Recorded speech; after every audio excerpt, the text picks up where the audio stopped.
Today we are going to share practically working strategies to lose weight. So, please stay connected until end of the video. Surely, you will get rid of your overweight problem. If you pick up any diet book, you will find that it claims to hold all the answers to successfully losing all the weight you want and keeping it off. Some claim the key is to eat less and exercise more, others that low fat is the only way to go, while others prescribe cutting out carbs. So, what should you believe? The truth is there is no one-size-fits-all solution to permanent healthy weight loss. What works for one person may not work for you, since our bodies respond differently to different foods, depending on genetics and other health factors. To find the method of weight loss that's right for you will likely take time and require patience, commitment, and some experimentation with different foods and diets. While some people respond well to counting calories or similar restrictive methods, others respond better to having more freedom in planning their weight loss programs.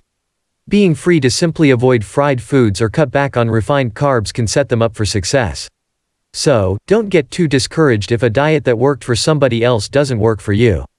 And don't beat yourself up if a diet proves too restrictive for you to stick with. Ultimately, a diet is only right for you if it's one you can stick with over time. Remember, while there's no easy fix to losing weight, there are plenty of steps you can take to develop a healthier relationship with food, curb emotional triggers to overeating, and achieve a healthy weight. There are 4 popular weight loss strategies. Number 1 is cutting calories strategy. Some experts believe that successfully managing your weight comes down to a simple equation: if you eat fewer calories than you burn, you lose weight. Sounds easy, right? Then why is losing weight so hard? Weight loss isn't a linear event over time. When you cut calories, you may drop weight for the first few weeks, for example, and then something changes. You eat the same number of calories but you lose less weight or no weight at all. That's because when you lose weight you're losing water and lean tissue as well as fat, your metabolism slows, and your body changes in other ways.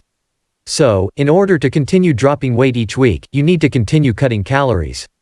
Many of us don't always eat simply to satisfy hunger. We also turn to food for comfort or to relieve stress, which can quickly derail any weight loss plan. Number 2 is cutting carbs strategy. A different way of viewing weight loss identifies the problem as not one of consuming too many calories, but rather the way the body accumulates fat after consuming carbohydrates, in particular the role of the hormone insulin. When you eat a meal, carbohydrates from the food enter your bloodstream as glucose. In order to keep your blood sugar levels in check, your body always burns off this glucose before it burns off fat from a meal. If you eat a carbohydrate-rich meal like lots of pasta, rice, bread, or French fries, your body releases insulin to help with the influx of all this glucose into your blood. As well as regulating blood sugar levels, insulin does 2 things. It prevents your fat cells from releasing fat for the body to burn as fuel because its priority is to burn off the glucose, and it creates more fat cells for storing everything that your body can't burn off. The result is that you gain weight and your body now requires more fuel to burn, so you eat more. Since insulin only burns carbohydrates, you crave carbs, and so begins a vicious cycle of consuming carbs and gaining weight. To lose weight, the reasoning goes, you need to break this cycle by reducing carbs. Most low-carb diets advocate replacing carbs with protein and fat, which could have some negative long-term effects on your health. If you do try a low-carb diet, you can reduce your risks and limit your intake of saturated and trans fats by choosing lean meats, fish and vegetarian sources of protein, low-fat dairy products, and eating plenty of leafy green and non-starchy vegetables. Number 3 is cutting fat strategy. It's a mainstay of many diets. If you don't want to get fat, don't eat fat. Walk down any grocery store aisle and you'll be bombarded with reduced fat snacks, dairy, and packaged meals. But while our low-fat options have exploded, so have obesity rates. So, why haven't low-fat diets worked for more of us? Not all fat is bad. Healthy or good fats can actually help to control your weight, as well as manage your moods and fight fatigue. Unsaturated fats found in avocados, nuts, seeds, soy milk, tofu, and fatty fish can help fill you up, while adding a little tasty olive oil to a plate of vegetables, for example, can make it easier to eat healthy food and improve the overall quality of your diet. We often make the wrong trade-offs. Many of us make the mistake of swapping fat for the empty calories of sugar and refined carbohydrates. Instead of eating whole-fat yogurt, for example, we eat low or no-fat versions that are packed with sugar to make up for the loss of taste. Or we swap our fatty breakfast bacon for a muffin or donut that causes rapid spikes in blood sugar. Number 4 is following the Mediterranean diet strategy. The Mediterranean diet emphasizes eating good fats and good carbs along with large quantities of fresh fruits and vegetables, nuts, fish, and olive oil, and only modest amounts of meat and cheese. The Mediterranean diet is more than just about food, though. Regular physical activity and sharing meals with others are also major components. Whatever weight loss strategy you try, it's important to stay motivated and avoid common dieting pitfalls, such as emotional eating. You should control emotional eating. We don't always eat simply to satisfy hunger. All too often, we turn to food when we're stressed or anxious, which can wreck any diet and pack on the pounds. Do you eat when you're worried, bored, or lonely?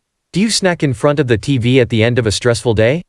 Recognizing your emotional eating triggers can make all the difference in your weight loss efforts. If you eat when you should overcome unstressed, find healthier ways to calm yourself. Try yoga, meditation, or soaking in a hot bath. Another tip is low on energy, find other mid-afternoon pick-me-ups. Try walking around the block, listening to energizing music, or taking a short nap. Avoid being lonely or bored, reach out to others instead of reaching for the refrigerator. Call a friend who makes you laugh, take your dog for a walk, or go to the library, mall, or park, anywhere there's people. Practice mindful eating instead. Avoid distractions while eating. Try not to eat while working, watching TV, or driving. It's too easy to mindlessly overeat. Pay attention. Eat slowly, savoring the smells and textures of your food. If your mind wanders, gently return your attention to your food and how it tastes. Mix things up to focus on the experience of eating. Try using chopsticks rather than a fork, or use your utensils with your non-dominant hand. Stop eating before you are full. It takes time for the signal to reach your brain that you've had enough. Don't feel obligated to always clean your plate. Stay motivated. Permanent weight loss requires making healthy changes to your lifestyle and food choices. To stay motivated, find a cheering section. Social support means a lot. Programs like Jenny Craig and Weight Watchers use group support to impact weight loss and lifelong healthy eating. Seek out support, whether in the form of family, friends, or a support group, to get the encouragement you need. Slow and steady wins the race. Losing weight too fast can take a toll on your mind and body, making you feel sluggish, drained, and sick. Aim to lose 1 to 2 pounds a week so you're losing fat rather than water and muscle. Set goals to keep you motivated. Short-term goals, like wanting to fit into a bikini for the summer, usually don't work as well as wanting to feel more confident or become healthier for your children's sakes. When temptation strikes, focus on the benefits you'll reap from being healthier. Use tools to track your progress. Smartphone apps, fitness trackers, or simply keeping a journal can help you keep track of the food you eat, the calories you burn, and the weight you lose. Seeing the results in black and white can help you stay motivated. Get plenty of sleep. Lack of sleep stimulates your appetite, so you want more food than normal. At the same time, it stops you feeling satisfied, making you want to keep eating.